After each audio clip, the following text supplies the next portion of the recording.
Olá,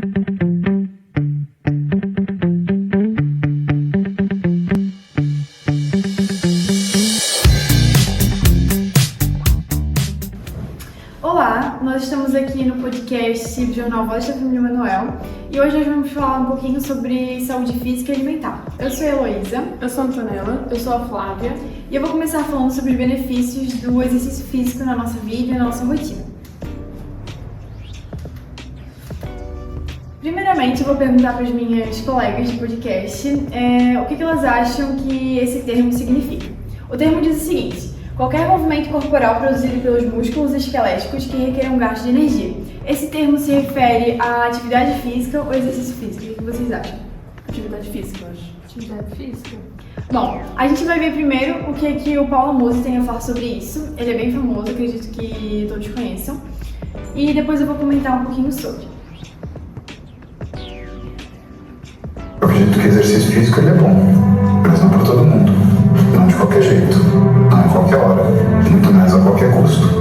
O exercício físico, ele precisa realmente de como se fosse um terreno mental para ele se estabelecer. Porque senão ele pode, inclusive, te levar para situações muito erradas. Eu vou te dar um exemplo simples. Toda vez que você consegue se superar quando você faz uma atividade física mais vigorosa, a sensação que você tem é uma vitória. Isso é muito bom para quem tem diversas batalhas para lutar no seu dia. Eu tenho algumas e eu faço questão de sempre começar meu dia com atividade física, porque a vitória, além de ser uma coisa que a gente aprende a fazer, é uma coisa que a gente exerce e é uma sensação que perdura. Então, eu tenho ânimo para fazer tudo que eu tenho que fazer naquele dia. Então, vocês estavam certos, é a atividade física. O exercício físico, ele é feito com movimentos mais executados de forma planejada, como o Paulo Musi disse. Ele não é feito de qualquer jeito, a qualquer custo ou de qualquer forma. Ele tem um objetivo e é feito de uma forma planejada. E qual seria então a diferença entre atividade física e exercício físico? A atividade física, o termo mais básico, diz que qualquer movimento corporal que a gente faz que o corpo se movimente mais do que se estivesse em repouso, no caso, se estivesse parado. Ou seja, aqui seria limpar a casa, passear com o cachorro, andar de bicicleta. Já o exercício físico, ele é feito de uma forma planejada, com atividades planejadas, você vai ao local adequado, com acompanhamento especializado, que esse profissional ele vai te dizer as cargas que você deve usar, a duração, a intensidade. Aqui a gente está falando de musculação, pedaladas, pilates, natação, coisas mais intensas, mais planejadas. E por que falar desse tema? A falta de exercícios físicos é um grave problema de saúde pública, como a gente vai ver a seguir. Essa falta causa graves problemas para a nossa saúde, porque o exercício físico, como a gente sabe, ele ajuda no tratamento de diversas doenças crônicas não transmissíveis. É um importante meio de prevenção para combater doenças crônicas, como eu falei, auxilia na diminuição de ingestão de medicamentos. Acredita-se, inclusive, que o exercício físico poderia aumentar o fluxo sanguíneo cerebral, de todo o corpo, inclusive, e também diminuir as taxas de gordura no sangue. E o Brasil tem a adesão mais baixa à prática de atividades físicas e exercícios físicos, por isso a gente tem que falar sobre isso. O nosso país é muito sedentário. Aqui são algumas estatísticas. A gente acredita que para praticar exercício físico precisa de muito tempo, precisa tirar ali 2, 3 horas do nosso dia para dedicar aquilo, mas na verdade não. Segundo a Organização Mundial de Saúde, o tempo ideal para a prática seria de 150 minutos semanais de uma atividade mais leve, mais moderada, o que daria mais ou menos 20 minutos diários, ou então 75 minutos semanais de uma atividade mais intensa, que seria mais ou menos 10 minutos diários. Não é muita coisa, né? Muitas pessoas no nosso planeta são sedentárias. O sedentarismo ele pode ser definido que seria a falta de exercícios físicos regulares. E esse hábito sedentário, juntamente com uma alimentação ruim, tem gerado uma série de problemas e doenças para as pessoas. Como a gente sabe também, o exercício físico ele auxilia muito nas doenças crônicas não transmissíveis. E as pessoas sedentárias têm até 30% mais de risco de desenvolver essas doenças. Inclusive, aqui se encaixa também a obesidade, que é uma doença crônica que afeta a saúde física da pessoa e também a autoestima. Ali tem uma notícia que diz o seguinte: a falta de atividade física pode causar doenças em 500 milhões de pessoas até 2030. Então é muito grave, né? Em relação a dados referentes ao questionário, foi feito um questionário com alguns adultos brasileiros e foram feitas algumas 3 perguntas e a gente vai ver um pouquinho sobre elas. A primeira pergunta era quanto por cento desses adultos que praticam atividade física nos momentos de lazer, que seria o adequado de 150 minutos semanais. Em 2009, esse número era de 30,3% e para 2021 ele aumentou para 36,7%, então houve um aumento. Seguindo para a próxima pergunta, foi feito um questionamento sobre esses mesmos adultos se eles praticavam alguma atividade física no deslocamento para casa, para a escola, trabalho, e também seria o ideal, né, de 150 minutos semanais. Os dados indicam uma redução. Em 2009, esse número era 17%. Em 2021, ele diminuiu para 10,4%. Então, as pessoas estão deixando de se movimentar e se deslocar para os locais de uma forma saudável e trocando o ciclismo, as caminhadas por automóveis, coisas que não são tão saudáveis. E por último, foi feita uma pergunta em relação ao tempo livre dessas pessoas, que no caso elas gastariam assistindo televisão, usando computador, tablet ou celular, que esse tempo seria de 3 horas diárias ou mais, o tempo livre deles, né? Em 2016, esse número era de 61,7%. Em 2021, ele aumentou para 66%. Então, o que isso quer dizer, né? Que no tempo livre das pessoas, elas estão deixando de fazer algo pela saúde, pelo corpo e ficando mais no celular, nas tecnologias, o que às vezes não pode não beneficiar tanto assim a saúde, né? Eu coloquei outra notícia aqui que diz o seguinte: estudo da OMS aponta que 47% dos brasileiros não praticam atividades físicas regularmente. Essa notícia é de 2021 e depois a gente vai voltar aqui para falar um pouquinho sobre ela. E no Brasil, né? Aqui a gente tinha visto em um parâmetro maior. Vamos falar um pouquinho do nosso território. Foi feita uma pesquisa com 29 países e foi comprovado que desses 29, o Brasil é o país com a menor adesão ao exercício físico. E quais seriam então os motivos para as pessoas não praticarem? Em primeiro lugar, ficou a falta de tempo, com 32%. Segundo lugar, falta de dinheiro, com 21%. Falta de instalações nas proximidades onde vive, com 13%. Falta de conhecidos para fazer companhia na prática, com 13% também. E clima muito quente ou muito frio, com 8%. O último realmente é uma desculpa, né? E aqui tem outra notícia desse ano, de janeiro, dia 25 de janeiro de 2023, que diz o seguinte: 48,3% dos brasileiros das capitais não fazem nenhuma atividade física. Voltando um pouquinho, a gente pode ver que em 2021 esse número era 47%. Então, de 2021 para 2023, teve um aumento de 1,3%. As pessoas estão deixando cada vez mais de praticar o exercício físico. E qual seria, então, a relevância social e para a saúde, né? A gente pode começar falando sobre a prevenção e controle de doenças. O exercício físico reduz consideravelmente as chances de desenvolvimento de doenças cardiovasculares, como hipertensão, o AVC, e também, atrelado a uma boa alimentação, ele pode diminuir consideravelmente as chances de a pessoa ter câncer, ele pode auxiliar na diabetes e em questão da qualidade de vida, na obesidade, nos aspectos psicológicos, ele reduz quadros de ansiedade, depressão e outros transtornos psicossociais. Em relação à autoestima e imagem corporal, a gente pode falar um pouquinho também sobre os idosos. Quando eles praticam atividade física, o exercício físico, eles se sentem mais dispostos, mais fortes, com a autoestima mais alta, mais dispostos realmente para fazer as tarefas do dia a dia. E falando da gente, os jovens, a gente se sente mais confiante, com autoestima melhor quando pratica o exercício físico, com autoconceito e também auxilia nas funções cognitivas. Agora a gente vai ver um videozinho sobre os idosos e o exercício físico.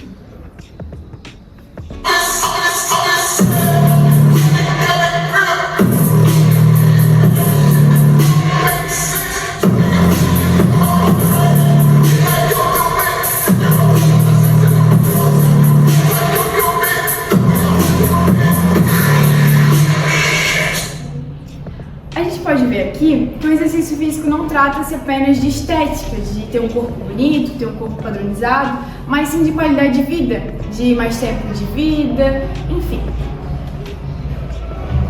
Vamos falar um pouquinho também sobre os hormônios liberados ao se exercitar. Vou começar pelo mais famoso, né, que é a endorfina. A endorfina é um hormônio produzido naturalmente pelo corpo ao se exercitar e ela tem diversos benefícios. Ela causa uma sensação de liberdade, de bem-estar, auxilia no humor, no sono, na regulação sanguínea. A serotonina. A serotonina é conhecida como o hormônio da felicidade. Ela atua em diversos sentidos do nosso organismo e também no sentido emocional. A serotonina auxilia a melhora do humor, do sono, na qualidade de vida em si. A adrenalina. A adrenalina ela é um hormônio que é produzido em atividades físicas mais radicais, por exemplo, saltos, paraquedas, escaladas. E a adrenalina ela tem alguns benefícios. O nosso cérebro fica mais ativo, fica com respostas mais rápidas e ela aumenta o nosso nível de concentração. A somatotrofina. A somatotrofina é conhecida como hormônio do crescimento. Além de ela auxiliar nesse crescimento pela multiplicação das células, ela auxilia na queima de gordura e também no crescimento muscular e das fibras musculares. E por último, penúltimo na verdade, temos o cortisol. O cortisol é conhecido como hormônio do estresse, porque ele realmente causa o estresse do dia a dia, mas quando liberado na quantidade certa nos exercícios físicos, ele tem alguns benefícios, como a diminuição do estresse causado no dia a dia. Então ele causa, mas também reduz. Ele tem alguns benefícios também em relação a diabetes, ele evita também a hipoglicemia, que é a baixa concentração de açúcar no sangue. E por último, eu vou falar um pouquinho sobre a irisina.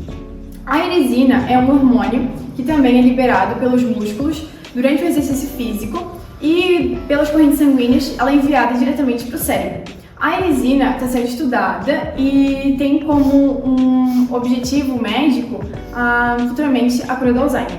É muito interessante falar sobre isso porque os medicamentos com irisina estão sendo estudados, mas enquanto não são formulados, a gente pode praticar o exercício que também libera irisina e futuramente pode ser, sim, um medicamento para Alzheimer. Eu coloquei aqui uma frase que diz o seguinte: priorizar a sua saúde é entender que o seu corpo precisa se movimentar. Aqui tem algumas dicas para começar a praticar exercícios físicos. Em primeiro lugar, faça uma atividade médica, uma avaliação médica, aliás. Essa avaliação médica vai indicar o que o seu corpo precisa. Se hidrate antes e depois de atividade e busque algo que seja prazeroso. Não tem um exercício certo ou errado, tem aquele que se encaixa na nossa vida e na nossa rotina. Escolham locais arejados com boa ventilação, use roupas leves e vá com calma, não exceda seus limites, entenda os limites do seu corpo. Aqui em relação a atividades aeróbicas, troque o elevador pela escada e faça caminhada entre os cômodos da sua casa. A minha intenção com esse trabalho foi mostrar para vocês como a nossa qualidade de vida depende das escolhas que nós fazemos para a nossa rotina. Atualmente, por exemplo, como nós vimos, muitas medicações estão sendo substituídas pelos exercícios. As pessoas buscam os exercícios para se livrar de medicações. Nós queremos ser dependentes de medicação, ou então não ter condicionamento físico para subir uma escadaria, ou ficar sedentário cedo, ou talvez até mesmo deixar que nossos problemas internos tomem conta da gente. São escolhas. Essas escolhas podem determinar como vai ser o meu futuro ou o futuro de vocês. É isso, muito obrigada. Aqui as minhas referências. Bom, Elo, eu achei a tua apresentação muito boa, pois tinha informações aí que eu nem fazia noção do que era. E parabéns. Obrigada. Eu também achei a apresentação muito boa, notícias e coisas que a gente não sabia, que a gente não costuma ver no nosso dia a dia, informações que ela também trouxe que eu também não sabia, e é muito bom falar sobre isso para deixar as outras pessoas também atentas, né? Foi muito bom. Muito obrigada. Dando continuidade ao nosso tema, eu irei falar sobre transtornos alimentares. O porquê deste tema? Eu escolhi esse tema porque não é um tema muito abordado nem em escolas, famílias, grupos de amigos e entre outros. Eu acho que esse tema deveria ser mais abordado nas escolas, pois é algo que acontece muito, mas não é muito falado, né? Os transtornos alimentares mais comuns são anorexia nervosa, bulimia e compulsão alimentar, que são os que eu vou falar hoje aqui. Os transtornos alimentares, eles afetam no Brasil mais jovens e mais mulheres. Afeta cerca de 4,7% da população, mas a estimativa aponta que 10%. Anorexia é o peso normalmente muito baixo e a compulsão por exercícios. A pessoa com anorexia, ela tem a distorção do seu próprio corpo, ela não consegue se aceitar e meio que ela já está muito magra, só que ela se vê num corpo assim que ela não vê que é perfeito. No caso, é a busca por um padrão que a sociedade implantou. Na anorexia, como também pode ocorrer atrasos na menstruação, do ciclo, e como a pessoa já está muito magra, extremamente magra, ela começa a desenvolver pelos, muito pelos, que é uma forma do corpo se proteger do frio, porque não tem mais gordura, então é uma forma de se proteger. Bulimia é a compulsão por métodos para evitar o ganho de peso e evitar o ganho de peso. Em alguns casos, a doença pode ser fatal. Muita gente pensa que bulimia e anorexia são a mesma coisa. Tem uma semelhança, né, que as duas levam à busca por uma estética, mas, por exemplo, a bulimia é a compulsão por exercícios e a pessoa começa a comer, só que ela se sente culpada por isso e depois acaba vomitando tudo. E os tratamentos para essas doenças é auxílio médico, pois essa doença pode até virar fatal, né? Compulsão alimentar é o consumo excessivo de comida em grande quantidade e com a sensação de perda de controle. Um exemplo é essa imagem ali que eu botei, que é de uma série, que essa personagem da série, a Perry, ela desde pequena ela sofreu bullying por ser obesa e ela não buscou um tratamento, mas ela tinha compulsão alimentar, né? A história dela é que um mendigo ele deu um soco nela, aí o maxilar dela quebrou, algo assim, e ela teve que parar de comer por alguns dias, meses, não me recordo agora. Então ela fica magra, né? Que é o que ela queria. Mas quando ela tem assim umas recaídas e tal, ela começa a comer excessivamente e depois ela se sente culpada por isso. No caso, isso seria a compulsão alimentar. A romantização. Muitas pessoas romantizam a magreza excessiva, transtornos alimentares, principalmente nos anos 90, onde existia um tipo de estética chamada heroin chic, onde romantizavam o uso de bebidas alcoólicas, drogas, para ficar magra, né? Onde as modelos só eram aceitas na passarela se elas fossem muito magras, não tivessem nenhuma curva ou alguma gordurinha a mais. Elas tinham que ser aparecendo o osso, como apresenta ali na imagem. E hoje em dia isso foi meio que saindo, pois as brasileiras que mudaram isso por suas curvas e etc. Só que meio que tá voltando isso com algumas modelos, que elas estão voltando a ser extremamente magras, e por exemplo as Kardashians, onde elas são famosas, são irmãs que são famosas por fazer cirurgias plásticas para ter curvas e muitas outras coisas. Hoje em dia elas estão fazendo cirurgias para tirar essas cirurgias plásticas de curvas, para ficar bem magras, assim. A minha reflexão final. O transtorno alimentar é uma das coisas mais difíceis de se passar. Na minha opinião, acho que ninguém deveria passar por isso, pois é algo muito difícil de se passar. É algo que pode levar até ao suicídio, pois é um jeito de sair dessa dor, porque a pessoa não se sente bem com o corpo dela, a comparação vira a melhor amiga e é isso. Eu acho que ninguém deveria passar por isso e que deveria ter mais reconhecimento e ajuda As pessoas que têm isso deveriam receber mais ajuda. E obrigada pela atenção. Essas são as referências. Tá, eu achei o trabalho da Antonella muito bom. Tinha coisas ali que eu não sabia e as diferenças entre outros ficou muito bom, parabéns. Obrigada.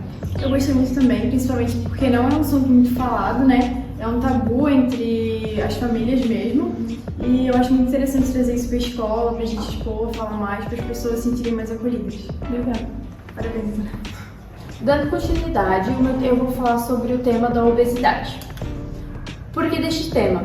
Ela é uma doença muito comum, ela é uma doença crônica, ela é considerada um fator de risco e é pouco falado do assunto na sociedade, em casa, na escola, entre outros. O que é a obesidade? A obesidade é uma doença crônica grave e o principal resultado dela é o acúmulo exagerado de gordura corporal. Ela compromete a saúde do indivíduo, trazendo várias doenças como apneia, diabetes, doenças cardiovasculares, entre outros. E, como eu já falei, o consumo excessivo de calorias e também a falta de exercício físico, né, que isso traz sedentarismo. Estatísticas e curiosidades. O caso por ano no Brasil são mais de 2 milhões, é um número bem alto. A taxa de obesidade no mundo é de 23% de pessoas que apresentam obesidade. Isso é aproximadamente 50 milhões de pessoas.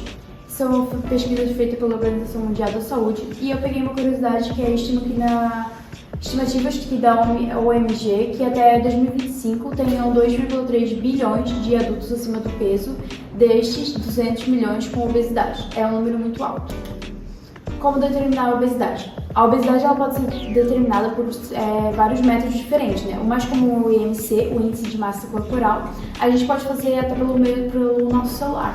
Tem várias pessoas que fazem esse índice de massa corporal pelo celular e vejam que está com excesso de peso, entre outros, elas começam a fazer dietas loucas e trazendo vários malefícios para si mesmo. O certo é ir atrás de um profissional que saiba fazer isso. Tratamento da obesidade. A obesidade ela é tratada de maneira individual, pois é fundamental avaliar os fatores que estão promovendo esse quadro, né? Entre eles estão o tratamento da obesidade, que é a redução alimentar e a realização do exercício físico, que é importante não só para quem é obeso, mas para todos nós, como a Elu já falou. Obesidade e ansiedade. O preconceito na sociedade. Uma pessoa obesa, ela sofre muito preconceito na sociedade por ela ser obesa ou por outros tipos, né? Até mesmo a falta de trabalho. Uma pessoa obesa, às vezes, ela não consegue trabalhar por, às vezes, ela ter muito cansaço ou as pessoas não achar que ela tem o potencial de trabalhar naquele lugar. Às vezes até pode desenvolver problemas psicológicos por não se sentir bem com si mesmo, né? Por não estar num padrão como a sociedade fala, mas isso não tem nada a ver. Às vezes a obesidade ela pode vir da infância ou até mesmo da adolescência. A gente pode citar como pessoas, crianças, em que às vezes elas sofrem bullying na escola e elas avançam a comer até mesmo adolescentes, né? E isso é muito ruim, que às vezes pode gerar a obesidade. Também tem a romantização da obesidade, é um fator muito polêmico, né? Entre isso, mas a gente tem que perceber em que a obesidade ela é uma doença e traz vários malefícios para a saúde, então às vezes a gente não pode romantizar isso. A gente também não fala em que tem que se encaixar num padrão bonito, entre outros, magra, e não é isso que acontece. A reflexão final, que a obesidade é um problema que afeta principalmente a forma como nós relacionamos com nós mesmos. Como eu já falei, se uma pessoa obesa ela se olhar na frente do espelho, ela vai se sentir mal, ela vai ter problemas psicológicos. E obrigada, e tratar da obesidade não é só estética, é tratar da saúde e a qualidade de vida, como já falei nas diferenças. Eu achei muito importante você abordar esse tema, principalmente ali da romantização, que muita gente romantiza mesmo, que às vezes pode até ser, como eu disse, né, uma compulsão alimentar. Sim. Parabéns. Parabéns, Flávia. Eu acho que esse teu tema se liga muito com o meu e do Antonella, em relação à obesidade infantil, à falta de exercício, e a obesidade também está ligada muito à compulsão alimentar, como a Antonella falou. E é muito importante falar sobre isso, né, por causa realmente da falta de exercícios, como a Flávia falou, na infância, na adolescência e na juventude também. Parabéns, Flávia. Finalizando o nosso podcast, então, sobre esse tema de saúde física e alimentar, Eu peço like de vocês, comentem se gostaram e compartilhem e fiquem com os próximos episódios e os próximos podcasts. Muito obrigada. Tchau.